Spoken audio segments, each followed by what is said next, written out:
Australia and Israel are locked in a tense diplomatic dispute this morning over the government's snap cabinet decision to no longer recognise West Jerusalem as the capital of Israel. Joining us live now is the Shadow Foreign Affairs Minister, Simon Birmingham. Simon, good to see you. Thanks for your time this morning. So what's your response to this? G'day, Pete. It's good to be with you. Well, look, this is a completely unnecessary decision by the Albanese government, handled in the most shambolic of ways.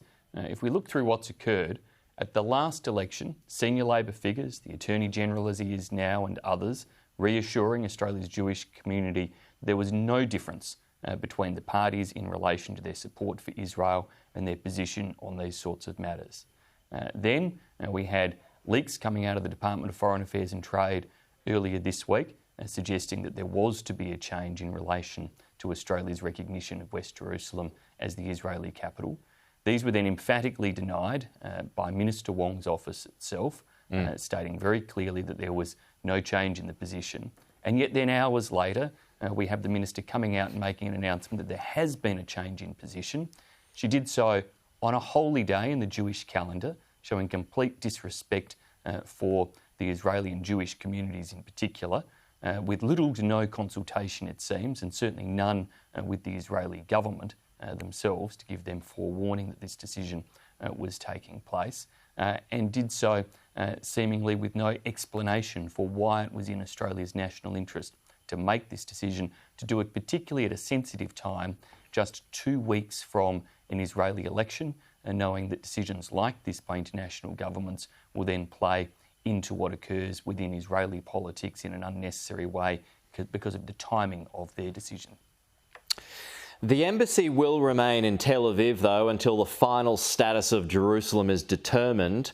What harm could this really spell, given this position just reverts to how things were pre-2018? Well, the harm is particularly in the way it's been handled, with the litany of problems I just went through. Poor timing in terms of disrespect to people of Jewish faith, poor timing because of the proximity to the Israeli elections, poorly handled in terms of it being leaked, denied and then executed. So all of those factors have elicited an extraordinary response where the decision has been welcomed by Hamas and Palestinian Islamic Jihad, but has been slammed by the serving Prime Minister of Israel. So you can see there that it has created a real divide and a very unfortunate divide in terms of the way in which Australia's handling has been perceived.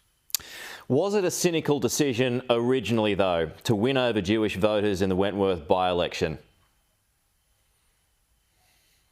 Well, no, that goes back some time, and it was a decision that it appeared as if the Labor Party had come to accept. That was certainly the tone of the comments given to Jewish community in Australia prior to the last election by the Labor Party and their representatives speaking to that community. I mean, the timing, you must concede, though, was a little off in Wentworth, where there is a high Jewish vote that was available to you. I mean, do you concede, though, that it does give weight to the argument that the government's putting forth at the moment that it was a cynical attempt to win over those voters? Well, Pete, two things on that. One, on the substantive issue, which is that overwhelmingly it is accepted that under any peace settlement towards a two-state solution, West Jerusalem will be part of Israel. It is the functioning, serving capital of Israel in terms of the way in which government activities operate in many different ways. When the decision was taken by Australia, it was very clear that the status of East Jerusalem was subject to final settlement as part of two-state negotiations. And so it was not a decision taken by the then Morrison government that was universally welcomed in Israel because, indeed, it didn't seek to prescribe that all of Jerusalem should be part of Israel. It made very clear the distinction between West Jerusalem and East Jerusalem and the role for negotiations to settle that. So that's one important part around the substance of the matter. But then there is the reality that if the Labor Party was so committed to their belief that this was a cynical decision 4 years ago, as they call it, and that they believed it needed to be reversing, why weren't they upfront about their intention to reverse it prior to the election. Why did they deceive voters by insinuating the opposite in terms of their position prior to the election? And why then were they denying a change in position even hours before they executed that change in position? Right, but are you still of the view that the embassy should stay where it is? Well, we don't think this decision needed to be made in terms of the change for Australia's recognition. We equally had made arrangements in relation to the opening of a trade office in West Jerusalem and the continuance in terms of the functional operation of Australia's embassy as it is in Tel Aviv. Okay, so other than some diplomatic awkward moments between our two nations at the moment, given you're right, I mean it does look like it was a bit all over the shop how this decision was made, rushed even. Is there any potential dangers beyond that, i.e. trade, etc.? Well, whilst I was Trade Minister and was continued by Dan Tehan, we began exploratory work around establishing a free trade agreement between Australia and Israel. I'd urge the new government to continue that work, but a decision like this won't make that any easier. Israel is a key partner in a range of ways in terms of the sharing of innovation, of technology. It has been a key partner for many Australian businesses in enabling that launching of tech pads around not just that region but around the world. And of course, it is a key diplomatic partner in the world stage in terms of our work as democracies with common values. Just a final one here. Do you think Anthony Albanese would have to get on the phone with Yair Lapid ASAP?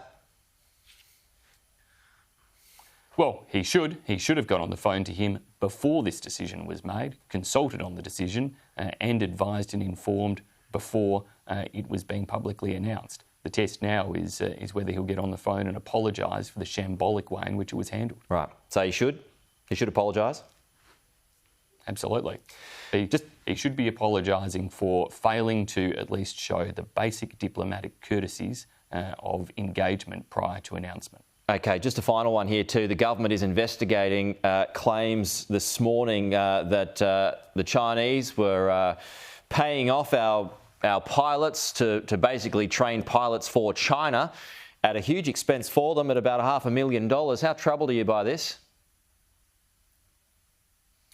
Pete, these are quite concerning reports. We don't spend enormous sums on Australia's defence capabilities to then see the knowledge and skills of those trained personnel transferred in terms of them sharing their understanding, their knowledge of our defence operations with foreign countries. I see that similar suggestions have been made in relation to the United Kingdom, and that they are already taking steps in relation to tightening some of the legal frameworks around where it is that pilots or people who hold sensitive information can work and how they can engage in the future. And I urge the Albanese government to be looking, as part of this review, as quickly and comprehensively as possible as to how we can make sure we have similar protections put in place in Australia.